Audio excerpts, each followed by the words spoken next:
ओम नमो भगवते वासुदेवाय। हरे कृष्णा, राधे राधे। प्रिय भक्तों, आज हम सब सुनेंगे भगवान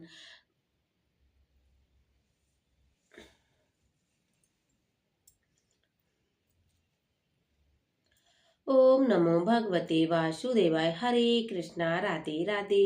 प्रिय भक्तों, हम सब सुनेंगे आज होलिका दहन की संपूर्ण कथा।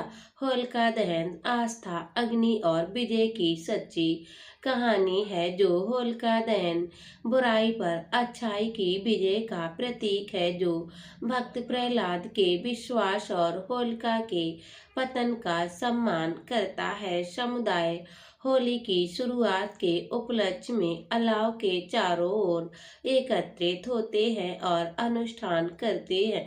ये त्योहार भक्ति, धर्म और एकता का संदेश देता है। साथ ही पर्यावरण के अनुकूल परंपराओं को भी अपनाता है। होलिका दहन हिंदू धर्म के सबसे महत्वपूर्ण पर्व में एक है, जो ईश्वरीय सुरक्षा और अटूट आस्था का प्रतीक है। ये पवित्र पर्व हिंदू महीने फाल्गुन के 14वें दिन हम सब मनाते हैं। ये भक्त प्रहलाद के चमत्कारी रूप की जीवित बचने के और राक्षसी होलिका की पराजय का स्मरण कराता है। इस त्योहार की कथा प्राचीन हिंदू धर्म ग्रंथों, विशेषकर भागवत पुराण से ली गई है। भागवत विष्णु में अटूट भगवान श्री हरि विष्णु में अटूट आस्था रखने वाले एक युवा भक्त की असंभव परिस्थितियों पर विजय प्राप्त की और होलिका अग्नि में अप्रवाहित रहने की शक्ति रखती है। वह अपने ही जाल में फंसकर मर गई और भगवान ने भक्त प्रहलाद अग्नि की लपटों से सुरक्षित बाहर निकाल लिया।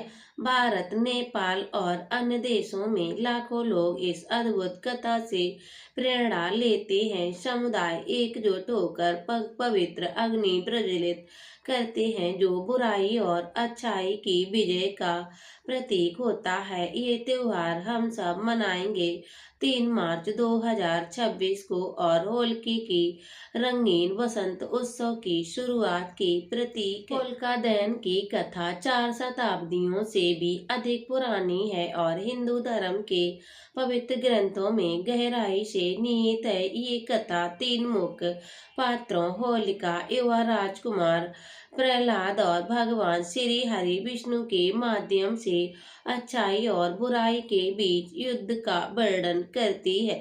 राक्षस राजा हिरण्याकश्यप की बहन होलिका के पास एक अद्वितीय वरदान था, जिसके कारण वह अग्नि से अप्रवाहित रहती थी। इस वरदान के कारण वह अपने भाई को तीनों लोकों स्वर्ग, पृथ्वी और पाताल लोक पर प्रभुत्व बनाए रखने में सहायता करती थी। हालांकि अग्नि ने उसकी सुरक्षा तभी कारगर होती थी जब वह अकेले ही अग्नि में प्रवेश करती है। हिरण्याकश्यप के पुत्र प्रहलाद ने बचपन से ही भगवान श्री हरि विष्णु के प्रति अटूट भक्ति प्रदर्शित की थी और राक्षस माता पिता की संतान होते हुए भी उन्होंने ऋषि नारद से आत्मवैदिक ज्ञान प्राप्त किया। जब उनकी माता ऋषि के आश्रम में निवास कर रही थी और अपने पिता, जिन्होंने स्वयं को सर्वोच्च देवता घोषित किया था, वह अपने राज्य में भगवान श्री हरि विष्णु की पूजा पर सख्त प्रतिबंध लगा रखी थी। युवा राजकुमार अपने पिता द्वारा रचाई कई कमलों से बच गया। उन्होंने ऊंची ऊंची चट्टानों से नीचे फेंक दिया। उन्होंने उसे घातक सांपों के सामने उजागर कर दिया और हाथियों से उसके कुचलने की कोशिश भी करवाई। उन्होंने भक्त प्रहलाद को भूखा रखा और जहर भी दिया। भक्त प्रहलाद अपनी आस्था में अड़िग रहे और हर परीक्षा के दौरान निरंतर भगवान श्री हरि विष्णु का ध्यान जाम जप करते रहे। प्रहलाद को मारने से सभी प्रयास विफल हो गए, पर हिरण्याकश्यप ने अपनी बहन होलिका की सहायता मांगी। दोनों ने मिलकर एक कुटिल योजना बनाई और होलिका प्रहलाद को अपनी गोद में लेकर आग में बैठ जाएगी, ये सोचकर कि आग से अप्रभावित रहने के कारण वह स्वयं बच जाएगी, जबकि युवा राजकुमार जलकर मर जाएगा। इस नाजुक क्षण में देवी हस्तक्षेप हुआ। भक्त प्रहलाद के साथ अग्नि में प्रवेश करने के कारण होलिका की रक्षा भंग हो गई। हालांकि भगवान श्री हरि विष्णु के आशीर्वाद से प्रहलाद बच गए, जबकि अग्नि की लपटों से होलिका को भस्म कर दिया। इस कम चमत्कारिक घटना ने सबको कुछ बदल दिया। भगवान श्री हरि विष्णु ने अपने भक्त की रक्षा करने के लिए हिरण्यकश्यप के अत्याचारी शासन के अंत करने के लिए नरसिंह अवतार लिया, जो आधा सिंह और आधा मनुष्य था। भगवान के इस कार्य को न केवल प्रहलाद की रक्षा बल्कि ये भी सिद्ध किया कि सच्चा विश्वास झूठ पर विजय प्राप्त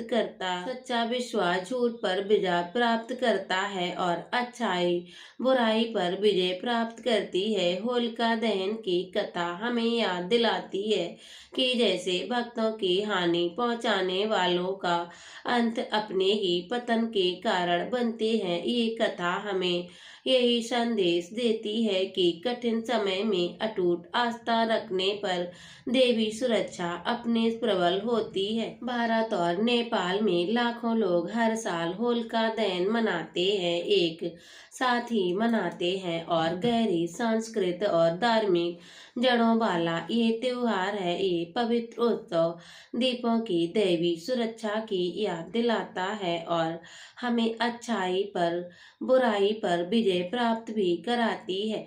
होलिका दहन बुराई पर अच्छाई की विजय का प्रतीक है। नकारात्मक शक्तियों को दूर करने के लिए लोग होलिका का पुतला जलाते हैं, जो लगभग 75% लोग अपने परिवार के साथ पवित्र अग्नि के चारों ओर एकत्रित होकर इस अवसर को जश्न मनाते हैं। इस समारोह के माध्यम से समुदाय एकजुट होकर नैतिक मूल्यों और सुजीवन के प्रति अपनी प्रतिबद्धता करती है। शरीर को भावनात्मक और शरीर दोनों रूप से शुद्ध करें। आसपास के वातावरण में रोग उत्पन्न करने वाले जीवाणुओं को नष्ट करें। पवित्र अग्नि के माध्यम से घरों और मोहल्लों को शुद्ध करें। हमारे होलिका दहन का महोत्सव केवल आध्यात्मिक ही नहीं, ये शीत ऋतु और बसंत ऋतु की सुखद परिवर्तन का प्रतीक होता है। होलिका दहन के चारों ओर अनूठी परंपरा है। ये भक्त होलिका दहन के चारों ओर 3, 4, 5, 7 बार परिक्रमा करते हैं और साथ ही कच्चे सूत धागे होलिका दहन के चारों ओर लपेटते हैं। होलिका दहन के आधार पर जल और दूध का मिश्रित अर्पित करते हैं। होलिका दहन के अगले दिन विशेष महत्व होता है, जो लोग प्रसाद के रूप में पवित्र राख एकत्र करते हैं और शुद्धिकरण के लिए अपने शरीर पर लगाते हैं। कई लोगों का मानना है ये राख सुरक्षा प्रदान करती है और कुछ समुदाय इसे औषधियां भी मानते हैं। आधुनिक समुदाय अलाव लगाने के लिए प्राकृतिक सामग्रियों की उपयोग करके दुर्घटनाओं से बचने के लिए सुरक्षा दिशा निर्देशों का पालन करने के लिए पर्यावरण के अनुकूल प्रथाओं के लिए स्थानीय सुरक्षा के नियमों का अनुपालन सुनिश्चित करना और समुदाय की सुरक्षा के लिए होलिका दहन का त्योहार हम सब बड़ी धूमधाम से मनाते हैं। प्रिय भक्तों, ये तो थी संपूर्ण होलिका दहन की कथा। वीडियो अच्छा लगे तो वीडियो को लाइक करिए और कमेंट बॉक्स में भगवान श्री हरि विष्णु की जय जरूर लिखिएगा और कमेंट बॉक्स में बताइएगा ये वीडियो आपको कैसी लगी। मिलते हैं अगली वीडियो के साथ, तब तक के लिए जय श्री कृष्णा, राधे राधे।